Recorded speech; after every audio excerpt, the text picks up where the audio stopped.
When I think of plantar fasciitis, I think of somebody walking on hot coals. I've had it, and that's exactly what it felt like. Felt something like this.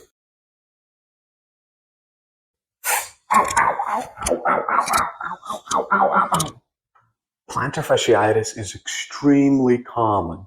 About 1 in 10 people are going to have it at some point in their life. It's common among people 40 to 60 years old, so middle age for the most part, but it could affect anybody. I've had tons of runners, athletes, construction workers, people who are overweight are more predisposed for it, people who just recently got standing desks.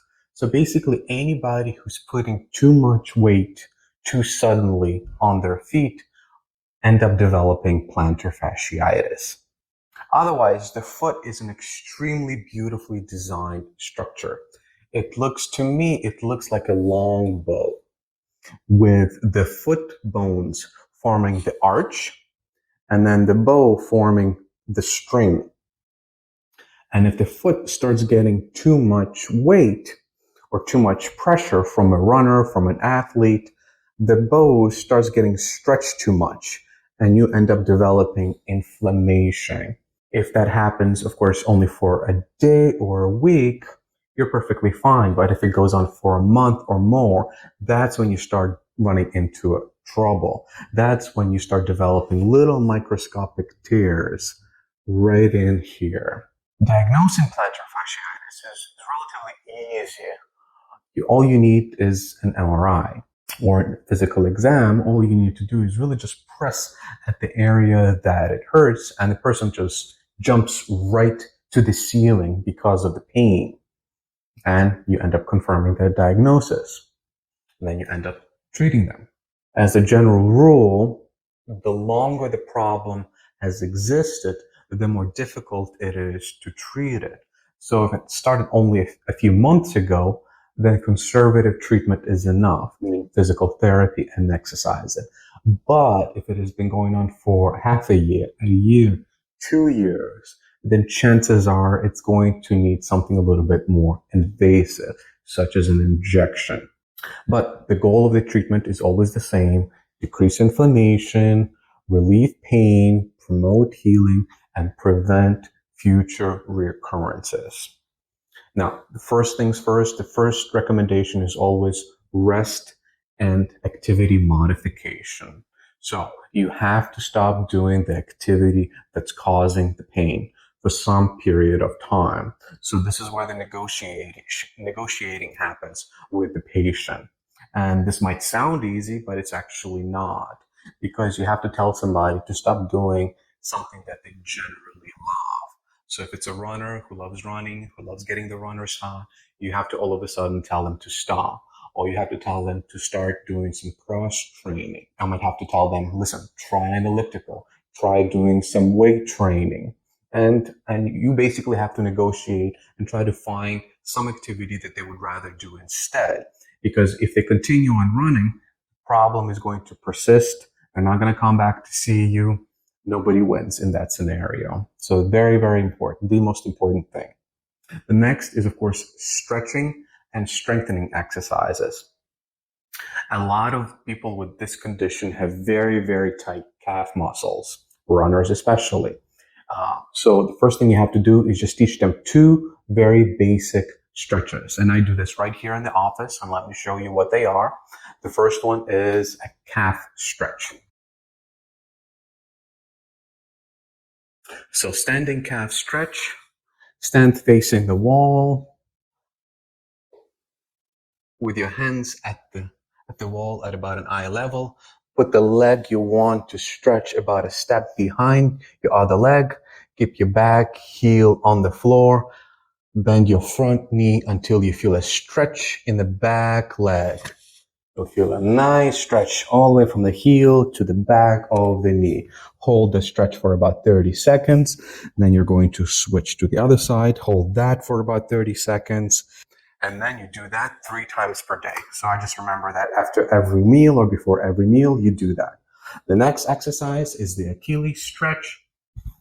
So for the Achilles stretch, what you do for this one is you wear a shoe or a sneaker, you put it up against the wall and you kneel. Again, you put both your hands up against the wall and you lean your whole body into the foot. And again, you'll feel a nice stretch in the calf going down into the Achilles, into the back, all the way to the heel. You might also feel it at the bottom of your foot as well. Many of us hold a lot of tension in this muscle, and you have to think of this calf as a continuous fascia from the back of your knee all the way to the bottom of the foot. These stretches improve flexibility, reduce tightness, and alleviate a lot of the symptoms. Then we could also consider orthotic devices. I'm a big fan of orthotic devices, especially custom-made orthotics, especially for people with flat feet. There's a lot of evidence to show that they are very effective.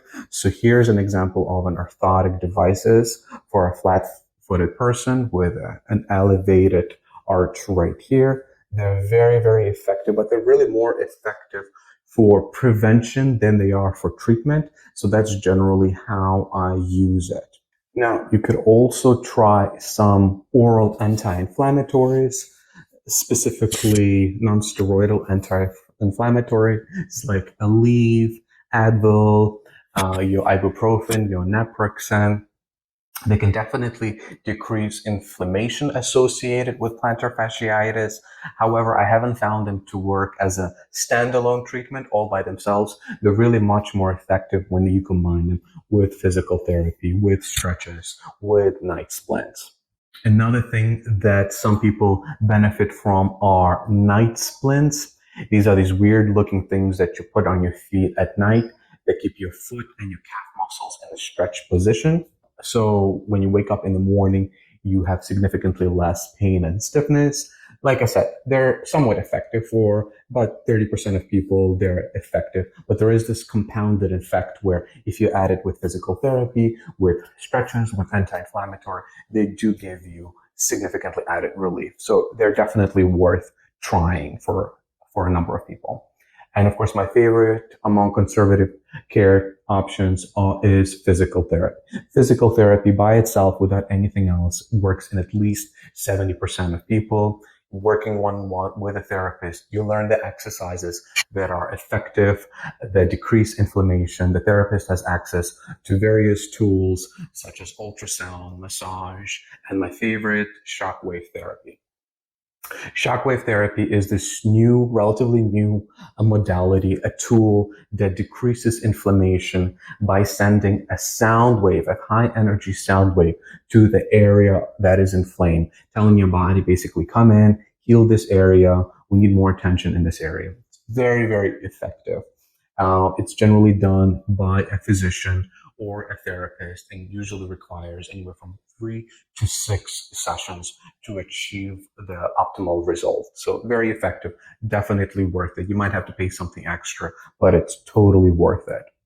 Now, if you've tried all the conservative treatments, physical therapy, shockwave therapy, and nothing has worked, then definitely the only option you're left with are injections. And among the injections now, you're left with a steroid injection or a regenerative injection.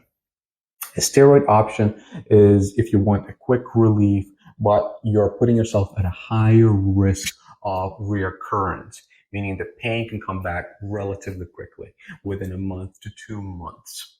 So it might work, it might make the pain go away, but usually within a week, so relatively quickly that it will work, but there is a chance that within a month to 2 months afterwards, the pain could come back.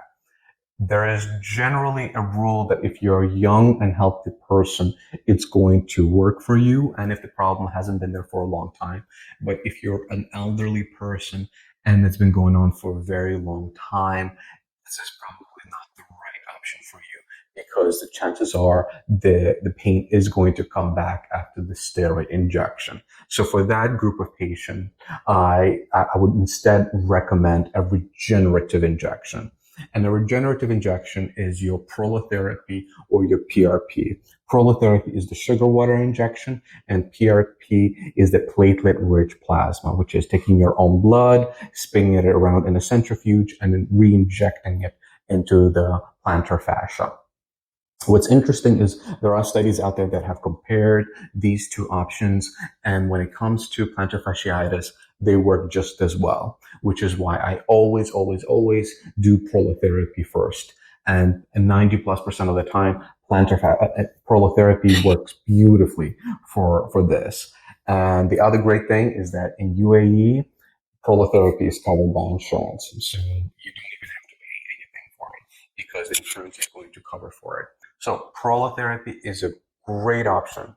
If you have any questions or comments, write below. Otherwise, click like and subscribe.